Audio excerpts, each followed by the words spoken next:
നമ്മുടെ കൃഷ്ണൻകുട്ടി മന്ത്രിയോട് ഒരു അഭ്യർത്ഥന. ഇത്രയേ ഉള്ളൂ മന്ത്രി. നിങ്ങൾ ഈ ബലം പിടിക്കുമ്പോഴത്തെ കാര്യമൊന്നുമില്ല ഈ സംസ്ഥാനത്ത്. മിഥുൻ എന്ന് പറയുന്ന ഒരു കുട്ടി തേവലക്കരയിൽ മരിച്ച് 24 മണിക്കൂറിനകത്ത് അവിടുത്തെ 3 ഫേസ് മാറ്റിയില്ലേ? അപ്പോൾ ഇപ്പോൾ മാറ്റാൻ പറ്റുമോ? അതിന് ഇലക്ട്രിക്കൽ വിഭാഗത്തിൻ്റെ പിന്നെ റിപ്പോർട്ട് വേണോ? അതോ KSEBിക്ക് ഇത് മാറ്റാൻ പറ്റുമോ? അതോ സ്കൂളിൽ നിന്ന് റിക്വസ്റ്റ് വേണോ? പിന്നെ PTA റിക്വസ്റ്റ് വേണോ? നിങ്ങൾക്ക് കാശ് വേണോ? ഒന്നും വേണ്ടല്ലോ ഇപ്പോൾ മാറ്റാൻ. 24 മണിക്കൂർ പോലും ആയില്ലല്ലോ അത് മാറ്റാൻ. ഇത്രയേ ഉള്ളൂ. ഗവൺമെൻറ് എന്ന് പറഞ്ഞാൽ ഇത്രയേ ഉള്ളൂ. അത് മനസ്സിലാക്കുക മന്ത്രി. നിർഭാഗ്യവശാൽ അങ്ങേക്ക് ഇത് മനസ്സിലാവുന്നില്ല. ഇന്നലെ നോക്കൂ, ഇദ്ദേഹം മന്ത്രി വേറൊരു തള്ളുകൂടെ തള്ളിയിട്ടുണ്ട്. അതാണ് സഹിക്കാൻ വയ്യാത്തൊരു കാര്യം. അതെന്താണ്? നെടുമങ്ങാട് ഒരു വിദ്യാർത്ഥി, 19 വയസ്സുള്ള വിദ്യാർത്ഥി കാറ്ററിംഗ് തൊഴിലാളി കൂടെ പോയിട്ടാണ്, തൊഴിലും കൂടെ ചെയ്തിട്ടാണ് പഠിക്കാൻ പോകുന്നത്. തന്നെ ഇപ്പോഴത്തെ കുട്ടികൾ അമേരിക്ക പോലെ ജർമ്മനി പോലെയൊക്കെ ആയിട്ടുണ്ട്. ജോലിക്ക് പോകും, രാത്രിയൊക്കെ ജോലിക്ക് പോകും, വരുമാനം ഉണ്ടാക്കി പഠിക്കുന്നവരാണ്. അല്ലാതെ വീട്ടുകാരെ ഫുൾ ഡിപ്പെൻഡ് ചെയ്യുന്നവരല്ല. നല്ല കാര്യമാണത്. 18 വയസ്സ് കഴിഞ്ഞാൽ സ്വന്തമായി അധ്വാനിച്ച് അതിൽ നിന്ന് പഠിക്കുകയൊക്കെ ചെയ്യുന്നത് വലിയ അഭിമാനമാണ്. കുട്ടികൾ അങ്ങനെ ചെയ്യുകയാണ്. അപ്പോൾ 19 വയസ്സുള്ളൊരു കുട്ടിയാണ് ഇന്നലെ അവിടെ റോഡിൽ കിടന്ന് ലൈൻ കമ്പി പൊട്ടിക്കിടന്ന് മരിച്ചത്. അതിന് മന്ത്രി ഒരു തള്ളിയിട്ടുണ്ട്. അതാണ് സഹിക്കാൻ വയ്യാത്തത്. സ്വകാര്യ വ്യക്തി മരം മുറിക്കാൻ സമ്മതിച്ചില്ലെന്ന്.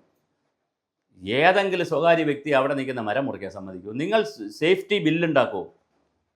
നിങ്ങൾ സേഫ്റ്റി ബില്ലുണ്ടാക്കി ഈ സംസ്ഥാനത്ത് പിന്നെ വീടുകൾക്ക് അടുത്ത് നിൽക്കുന്ന, അതായത് ഇലക്ട്രിക് ലൈനിൻ്റെ ഇത്ര ദൂരം അകത്ത് വിട്ട് മാത്രമേ മതിൽക്കെട്ടിനകത്തായാൽ പോലും മരം വയ്ക്കാൻ പറ്റൂ. പുതിയ നിയമം ഉണ്ടാക്കൂ. അതായത് ഉയരങ്ങളിലേക്ക് പോകുന്ന കറക്റ്റ് പോസ്റ്റ് പോകുന്ന, അതായത് ലൈൻ പോകുന്നതിനൊരു ഉയരം കാണുമല്ലോ, ആ ഉയരത്തിൻ്റെ കണക്കാക്കിയിട്ട് ഓരോ വീട്ടിലകത്താണെങ്കിൽ പോലും ഇത്ര മീറ്റർ പൊക്കത്തിൽ മാത്രമുള്ള വളരുന്ന തൈകളെ വടാവൂ, ഇത്ര അകലത്തിലേ നടാവൂ, ബാക്കിയുള്ള സ്ഥലത്ത് നടരുത്.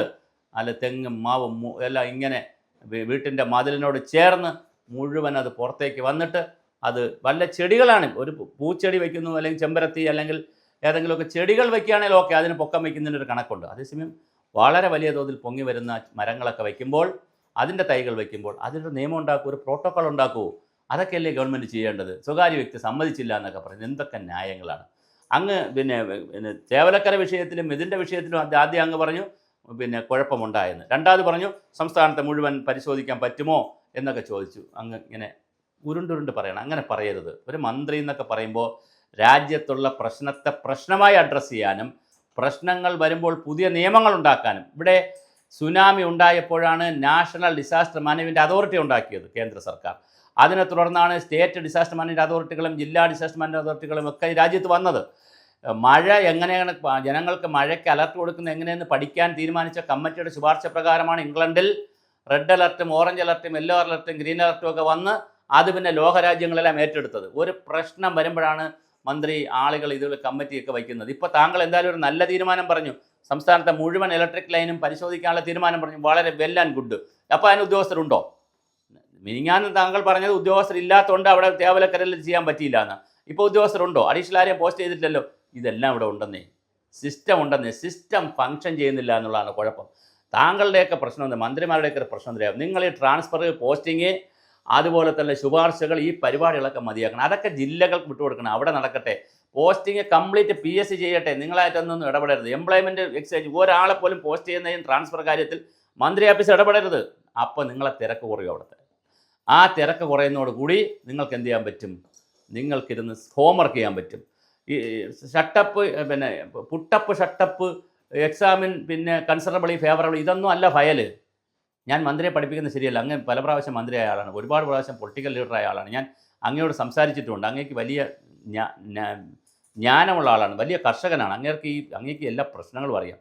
അങ്ങനെ ജലവകുപ്പിലിരുന്നപ്പോൾ ഞാൻ അങ്ങയുമായി വന്ന് സംഭാഷണം നടത്തിയിട്ടുള്ളതാണ്. പക്ഷേ എന്ത് കാര്യം? നിങ്ങൾ ഈ സംവിധാനത്തെ പൊളിച്ചെഴുതൂ. അതിനാണ് നിങ്ങൾക്ക് അധികാരം തരുന്നത്. ഈ സംവിധാനങ്ങളെ പീപ്പിൾ ഫ്രണ്ട്ലി ആക്കൂ. നിങ്ങൾ ഈ സംവിധാനങ്ങളെ അതിനുള്ള ചട്ടങ്ങൾ കൊണ്ടുവരൂ, നയങ്ങൾ കൊണ്ടുവരൂ. ഒരു ദിവസം രാവിലെ പറയുന്നു പിന്നെ തേവലക്കര വിഷയത്തിൽ ഇരുന്ന് പറഞ്ഞു അവിടുത്തെ വീഴ്ച വന്നിട്ടുണ്ടെന്ന്. ആരെങ്കിലും നിങ്ങളെ റിപ്പോർട്ട് തന്നു കാണും. റിപ്പോർട്ട് എന്ന് പറഞ്ഞാൽ വന്ന് കണ്ടു കാണും. അങ്ങനെ അല്ല, ഇങ്ങനെയാണ്, മന്ത്രി അങ്ങനെ പറയണം, അല്ലെങ്കിൽ ഞങ്ങൾക്ക് ബുദ്ധിമുട്ടാവും എന്നൊക്കെ ആരെങ്കിലും പറഞ്ഞു കാണും. ഉടൻ തന്നെ മന്ത്രി ഉൾട്ടയടിക്കുകയാണ്. അങ്ങനെയൊന്നുമല്ല ചെയ്യേണ്ടത്. സിസ്റ്റം ഫെയിലിയർ ആണെന്നുള്ളത് ആദ്യം അങ്ങോട്ട് സമ്മതിക്കുക. ആ സിസ്റ്റത്തെ കറക്റ്റ് ചെയ്യുന്നതിന് വേണ്ടിയിട്ടുള്ള മെഷേഴ്സ് എടുക്കുക. കാലാകാലങ്ങളിൽ വൈദ്യുതി നിരക്ക് കൂട്ടുന്നുണ്ട്. ഇപ്പോൾ വൈദ്യുതി നിരക്കൊന്നും ഒരു കുറവുമില്ല, നല്ല കാശുണ്ടാക്കുന്നുണ്ട്. പാവപ്പെട്ട ആളുകൾ ഇന്ന് നല്ല പൈസ മേടിക്കുന്നുണ്ട്, വൈദ്യുതി കൊടുത്തിട്ട് തന്നെയാണ്, പക്ഷേ നല്ല പൈസ മേടിക്കുന്നുണ്ട്. അതുകൊണ്ട് സാമ്പത്തിക ബുദ്ധിമുട്ടൊന്നുമില്ല. നിങ്ങൾ പുതിയ പരിഷ്കാരങ്ങൾ നടപ്പിലാക്കൂ. അടിയന്തരമായി ചെയ്യേണ്ട പരിഷ്കാരം പരമാവധി ലൈനുകൾ കേബിളിലേക്ക് കൊണ്ടുപോകാനുള്ള പരിപാടി നടക്കണം. രണ്ടാമത് അതിനു മുമ്പേ മരത്തിൻ്റെ മുകളിൽ നിൽക്കുന്ന ലൈനുകൾ മരം തട്ടിയിട്ടുണ്ടെങ്കിൽ വീട്ടുകാർക്ക് നോട്ടീസ് കൊടുക്കണം. അവരോട് ഇത് മുറിച്ച് മാറ്റാനായിട്ടുള്ള നോട്ടീസോ, അല്ല അവർ ആദ്യം ശ്രദ്ധപ്പെടുത്തിയാൽ മതി. നോട്ടീസൊന്നും കൊടുക്കണ്ട, ഒന്ന് ശ്രദ്ധപ്പെടുത്തിയാൽ മതി. അല്ല പിന്നെ അവർ മുറിച്ചാൽ ചിലപ്പോൾ ഈ കറണ്ട് അടിക്കുന്നതിൻ്റെ പ്രശ്നമൊക്കെ ഓഫ് ചെയ്തിട്ട് വേണം മുറിക്കാൻ. അപ്പോൾ അതുകൊണ്ട് നിങ്ങൾ എന്ത് ചെയ്തു, നിങ്ങൾ തന്നെ മുറിച്ച് കൊടുക്കുക. അപ്പോൾ ഒരു സ്പെല്ല് അതങ്ങ് ചെയ്തു കൊടുക്കുക. അടുത്ത സ്പെല്ലെന്ന് പറയുന്നത് ഇനി മരം വയ്ക്കുമ്പോൾ ഒന്ന് ശ്രദ്ധിക്കുന്നതിൻ്റെ കാര്യത്തെക്കുറിച്ച് പറഞ്ഞു കൊടുക്കുക.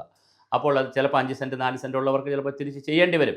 പക്ഷേ എന്നാൽ പോലും അത് എത്ര വരും, വളരെ കുറച്ചല്ലേ വരുള്ളൂ. ബാക്കി ഭൂരിപക്ഷത്തെ സംബന്ധിച്ചിടത്തോളം അത് തീർച്ചയായിട്ടും സ്ഥലമുള്ളവരെ സംബന്ധിച്ച് അങ്ങനെ ചെയ്യാൻ ആലോചിക്കുക. അപ്പോൾ എന്തായാലും ഇലക്ട്രിക് ലൈനുകൾ രണ്ടാമതൊരു കുട്ടി കൂടി നമുക്ക് നഷ്ടപ്പെട്ടു.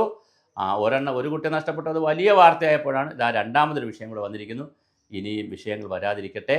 എന്തായാലും മന്ത്രിയോട് എനിക്ക് പറയാനുള്ളത് ഇത്രയേ ഉള്ളൂ. മന്ത്രി, നമ്മുടെ സിസ്റ്റമൊക്കെ ഫെയിലിയർ ആക്കാനും സക്സസ് ആക്കാനും ഇത്രയേ ഉള്ളൂ.